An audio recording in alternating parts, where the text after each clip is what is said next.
face paint and shouted chants for their teams, the Chicago Nighthawks and the Denver Hurricanes, who were warming up on the field. Jason wore his Nighthawks jersey with pride, but something was wrong. It started with a scream from a section near the upper decks. Heads turned, phones raised. Jason squinted toward the commotion. A man was stumbling through the aisle, arms twitching, jaw hanging strangely loose. At first, people laughed, thinking it was a drunk or some kind of fan prank. Then he lunged. A woman shrieked as the man sank, his teeth into her neck. Blood sprayed across the seats. People scattered. Then another person began convulsing, falling to the concrete floor and seizing violently.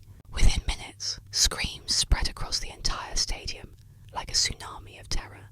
Jason stood frozen. Security arrived, but one of them was tackled hard by a boy who shouldn't have been strong enough to do that. The boy's skin was pale. He tore into the guard's neck. Jason backed away. People jumped barricades, climbing onto the field in desperation. Players in full pads started turning bleeding from their eyes, mouths contorted into savage snarls. It was spreading fast. Jason ducked under a handrail, bolting up the stadium steps as blood-curdling shrieks echoed behind him. People were being ripped apart in the aisles, torn limb from limb. A teenage girl with a broken leg was dragged beneath the bleachers, her cries silenced in seconds. A mother threw a baby over a barricade just before a zombified teenager tackled her to the concrete.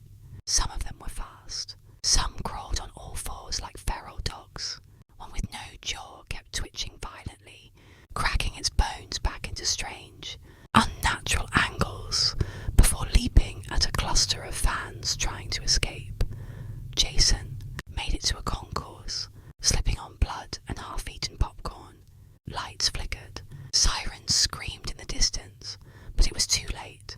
Emergency exits were jammed. Hundreds of people pressed against glass doors, but more creatures poured in from the parking lot. Zombies wearing Denver jerseys, blood trailing from their mouths like paintbrush strokes. Jason tucked into a souvenir shop and slammed the metal gate down behind him. Silence, darkness, just his breathing, just the screams echoing in the distance. He crouched behind a shelf of foam fingers, grabbed a replica trophy and held it tight like a bat. A figure stepped into the light, a woman